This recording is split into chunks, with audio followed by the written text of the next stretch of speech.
తాకట్లో ఉన్న మీ బంగారాన్ని విడిపించి ఆ రోజు ఆన్లైన్ రేటుకి కొంటాం. Sharma gold company. నమస్కారం అండి, సుమన్ టీవీకి స్వాగతం. నేను గీతాంజలి. ప్రస్తుతం మనతో పాటు ఉన్నారు జ్యోతిష్య రత్న, జ్యోతిష్య చక్ర వైభవ నిపుణ డాక్టర్ రాళ్లపల్లి రవికుమార్ గురువు గారు. వీరితో మాట్లాడి ఏప్రిల్ మాసంలో ద్వాదశ రాశుల వారి జాతక ఫలితాలు ఏ విధంగా ఉన్నాయి, మెరుగైన ఫలితాల కోసం మనం ఎలాంటి పరిహారాలు చేసుకోవాలో గురుగారి మాటల్లో విని తెలుసుకుందాం. గురుగారు నమస్కారం అండి. నమస్కారం అమ్మా. మొదటి ప్రశ్న, ఎలా ఉన్నారు? చాలా బాగున్నాను. చాలా మీరు ఎలా ఉన్నారు? నేను చాలా బాగున్నాను గురుగారు. మీ ఆశీర్వాదాలు ఎప్పుడు ఎప్పుడు ఉంటాయి. దేవుడి ఆశీర్వాదాలు కూడా మీకు ఖచ్చితంగా చాలా ఉంటాయి. సంతోషం అండి. ఈ పరిచయం ఇప్పటిది కాదు, అవును. వాస్తవానికి 2 ఏళ్ళు అయిపోయింది. కాకపోతే వీడియో 3 years అయిందండి సుమన్ టీవీలో నేను చెప్పడం స్టార్ట్ చేసి. అవును. సో ఫస్ట్ నా ఇంటర్వ్యూ గీతాంజలి గారితో అవును గారితో స్టార్ట్ అయింది. మళ్ళీ ఒక ఏడాది చెప్పాను, తర్వాత మళ్ళీ గ్యాప్ వచ్చింది. మళ్ళీ ఇప్పటి నుంచి మళ్ళీ రాశి ఫలాల నుంచి మిగతా వాటి నుంచి కూడా మళ్ళీ గీతాంజలి గారితో మొదలవుతుంది. ఇక నుంచి ఇది మళ్ళీ ప్రారంభం.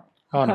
మళ్ళీ ఒక బ్రేక్ ఇచ్చుకొని మళ్ళీ స్టార్ట్ చేసినట్లుగా అనమాట. తప్పకుండా. గురుగారు, ఇక ఏప్రిల్ ప్రతి మాసం ఖచ్చితంగా ఆ కోరిక ఉంటుందండి, తెలుసుకోవాలని అవును. జాగ్రత్త పడతారు. అవును. అందులో భాగంగానే ఇలా ఈ రాశి ఫలితాలు చెప్పడం కూడా. అవును. అయితే ముందుగా గ్రహస్థితి ఏ విధంగా ఉంది ఏప్రిల్ 2026? శరదిందు సమాకారే పరబ్రహ్మ స్వరూపిణి వాసరాపీఠ నిలయే సరస్వతి నమస్తుతే. సుమన్ టీవీ ప్రేక్షకులకి నమస్కారం. ముందుగా ద్వాదశ రాశుల్లో ఏప్రిల్ నెలలో నవగ్రహాలు ఎక్కడ ఉన్నాయో తెలుసుకుందాం. ముందుగా సూర్యుడు వచ్చేసి మనకి ఏప్రిల్ 15 to మే 15 ఫిక్స్డ్ అండి. సూర్యుడు మేషరాశిలో ఉంటాడు, ఉచ్చ స్థానంలో ఉంటాడు. సూర్యుడు అంటే తండ్రి కారకుడు, గవర్నమెంట్ కారకుడు, ఆరోగ్య కారకుడు. అలాగే ఎవరైనా ఉన్నారంటే సూర్యుడు ఏప్రిల్ 15 to మే 15 ఎవరు పుట్టినా కూడా రవి ఉచ్చలో ఉంటారు కాబట్టి వాళ్ళకి గవర్నమెంట్ జాబ్ రావడం కానీ, అయితే వాళ్ళ నాన్నగారు గవర్నమెంట్ జాబ్లో ఉండడం కానీ, లేదంటే గవర్నమెంట్ నుంచి హెల్ప్ పొందడం కానీ ఇవన్నీ కూడా ఉంటాయి అన్నమాట. సో ఈ నెల ఎవరు పుట్టినా కూడా ఆరోగ్యరీత్యా కూడా చాలా బాగుంటుంది. నెక్స్ట్ వచ్చేసి మనకి కుజుడు వచ్చేసి మనకి మీన రాశిలో ఉంటారు ఈ నెలలు కూడా. రాహు వచ్చేసి మనకి కుంభరాశిలో ఉన్నారు. అలాగే గురువు వచ్చి మనకి మిథున రాశిలో ఉన్నారు. శని వచ్చేసి మనకి మీన రాశిలో ఉన్నారు. బుధుడు మటుకు ఈ నెల అంతా కూడా నీచ స్థానంలో ఉంటాడండి. ఎందుకంటే 10/4/2026 నుంచి బుధుడు నీచ స్థానంలోకి వస్తున్నాడు మీన రాశిలోకి. సో బుధుడు మెయిన్గా వ్యాపార కారకుడు, అలాగే మిత్రులకి కారకుడు, అలాగే క్రియేటివిటీ, ఇంటెలిజెన్స్, లాజిక్ అవన్నిటి కారకుడు, స్పెక్యులేషన్ కారకుడు, ఇవన్నిటికి కారకత్వం అనమాట. సో అతను ఈ నెలలు నీచలో ఉంటాడు కాబట్టి స్పెక్యులేషన్స్ అలాంటివన్నిటి కొంచెం జాగ్రత్తగా ఉండాలి. ఎందుకంటే స్పెక్యులేషన్ జోలికి వెళ్ళినా చాలా ప్రాబ్లం అవుతుంది, ఏ రాశి వాళ్ళైనా సరే. మీరు బుధుడు మెయిన్ కారకుడే మనకి ఇది కాబట్టి అతను నీచలో ఉంటాడు కాబట్టి ఈ నెలలు కొంచెం జాగ్రత్త. చూడండి, ఫర్ ఎగ్జాంపుల్ స్టాక్ ఎక్స్చేంజ్ చూడండి, యుద్ధ వాతావరణం ఉన్నాయి, ఏదైనా ఉన్నాయండి, అనవసరంగా దాని యొక్క ఇంపాక్ట్ నడుస్తున్నాను. సో 10 ఏప్రిల్ నుంచి వచ్చినప్పుడు ఇంకో 20 రోజుల పాటు ఇంకా అంటే ఏప్రిల్ నెల అంతా కూడా స్టాక్ ఎక్స్చేంజ్ పడిపోవడం అని, ఈ గోల్డ్ ధర పెరగడం లేదా తగ్గడం, మళ్ళీ సిల్వర్ ధర పెరగడం లేదా తగ్గడం, అనిశ్చితి అనేది ఉంటుంది స్టాక్ ఎక్స్చేంజ్లో. ఫైనాన్షియల్గా అన్నీ కూడా అనిశ్చితి ఉంటుందని చెప్పుకోవచ్చు. నెక్స్ట్ వచ్చేసి మనకి కేతు వచ్చేసి సింహరాశిలో ఉన్నారు. శుక్రుడు వచ్చేసి మనకి 19/4/2026 నుంచి వృషభ రాశి అంటే ఓన్ రాశి అనమాట, వృషభ రాశి, ఆ రాశిలోకి ప్రవేశిస్తాడు. ఈ నెలలు కూడా అక్కడే ఉంటాడు. ఇవి ద్వాదశ రాశుల్లో నవగ్రహాలు ఈ ఏప్రిల్ నెలలో ఈ స్థానాల్లో ఉంటాయండి. గురుగారు, ధనుసు రాశి వారికి ఏప్రిల్ మాసంలో జాతక ఫలితాలు ఏ విధంగా ఉన్నాయండి? తప్పకుండా. ధనుసు రాశి అనగానే మనకి మూల 1, 2, 3, 4 పాదాలు, పూర్వాషాఢ 1, 2, 3, 4 పాదాలు, ఉత్తరాషాఢ 1 పాదం, ఈ నక్షత్రాల సమూహం అంతా మనది ధనుసు రాశిలోకి వస్తుంది. ఈ ధనుసు రాశి అనగానే మనది మెయిన్గా బాణం, విల్లు, సో ముక్కుసూటిగా ఉండడం, సో చాలా ధైర్యవంతులు, నీతి నిజాయితీలు కలవారు, సో అబద్ధాలు ఆడరు, ఆడేవాళ్ళు అంటే ఇష్టం ఉండదు. సో స్నేహితులు కూడా తక్కువ మందే ఉంటారు, శత్రువులు ఎక్కువగా ఉంటారు. సో ఎక్కడైనా సరే ముక్కుసూటిగా మాట్లాడే మనస్తత్వం వీడిది. సో వీరికి వచ్చేసి సప్తమ స్థానంలో గురువు ఉన్నాడు, తృతీయంలో రాహు, భాగ్యంలో కేతు, 3 బెస్ట్గా ఉన్నాయి. సాధారణంగా మనం జాతకం చెప్పుకున్నప్పుడు అండి, లగ్నం నుంచి సప్తమ స్థానంలో గురువు ఉంటే కనుక గుడి కట్టించడం, లేదంటే ఓల్డేజ్ హోమ్ కట్టించడం, లేదంటే ఎన్జిఓ ఆర్గనైజేషన్ రన్ చేయడం, ఈ మూడింట్లో ఏదైనా చేయడం, డైరెక్ట్గా చేయడం, లేదంటే దానికి సహాయపడడం అనేది ఉంటుంది. సో ఇప్పుడు మనం చూసేది రాశి నుంచి కాబట్టి ఇలా ఎవరికైనా చేయాలనుకున్న వాళ్ళ మటుకు ఇప్పుడు ప్రస్తుతం ధనుసు రాశి వారికి సప్తమ స్థానంలో గురువు ఉంది కాబట్టి వాళ్ళు ఇలా హెల్ప్ చేయడానికి గుడికి కానీ, ఎన్జిఓ ఆర్గనైజేషన్ కానీ, ఓల్డేజ్ హోమ్ కానీ హెల్ప్ చేసేందుకు అవకాశాలు ఎక్కువగా ఉన్నాయని చెప్పుకోవచ్చు.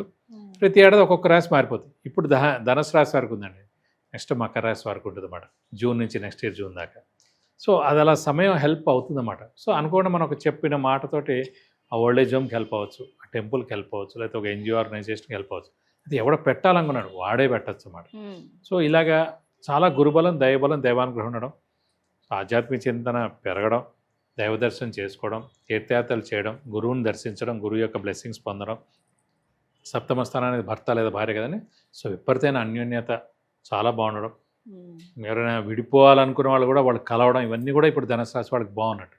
సప్తమ స్థానంలో గురువు ఉన్నాడు. దైవబలం దైవానుగ్రహం ఉండి గురువు చూస్తున్నాడు. సో భార్యాభర్తలు బెస్ట్గా ఉంటారు అన్నమాట. సో ప్రస్తుతం ఈ సమయానికి అలా కాకుండా వ్యాపారస్తులు కూడా పట్టిందల బంగారం చెప్పుకోవచ్చు. అలాగే పార్ట్నర్షిప్ కూడా చాలా బాగుంటుంది. సో ఇందాక చెప్పినట్టు ఇమీడియట్ బాస్తో కూడా బాగుంటుంది. ఈ మూడు ఒకటేసారి అన్నమాట. సప్తమం అంటే బాగుందంటే ఈ మూడు అన్ని విధాలా బాగున్నట్టు అన్నమాట. విద్యార్థులకి, రాజకీయ నాయకులకి, క్రీడాకారులకి, పత్రికా రంగం, యూట్యూబ్ రంగం, మీడియా రంగం, సినిమా రంగం వారందరికీ కూడా అత్యద్భుతంగా ఉంటుందని చెప్పుకోవచ్చు.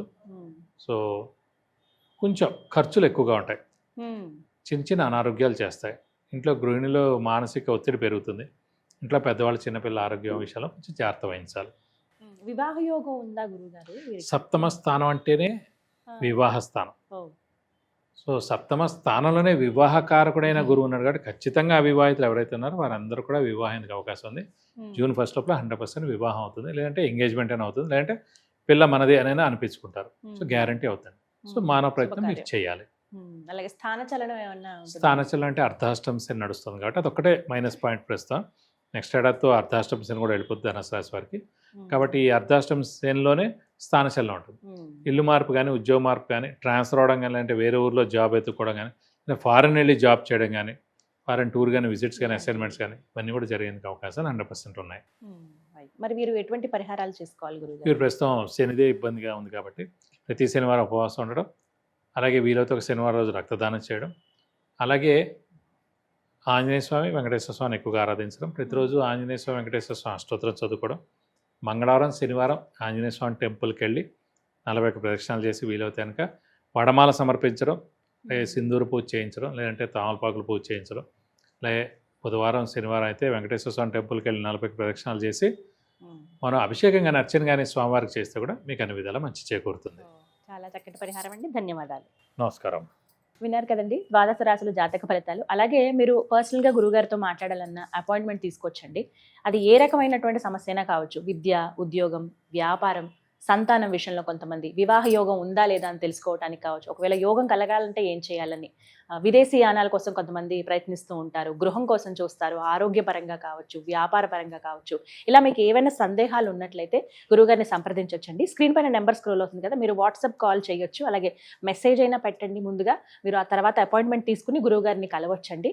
ఎంతోమందికి జాతకంలో పరిహారాలు తెలియజేసి వారి ఉన్నతికి చాలా ప్రోత్సాహం అందించారు గురువుగారు. మరి మీరు కూడా ఈ విధంగా తెలుసుకోవాలనుకుంటే స్క్రీన్ మీద కనపడుతున్న నెంబర్స్కి కాల్ చేయండి. నమస్కారం.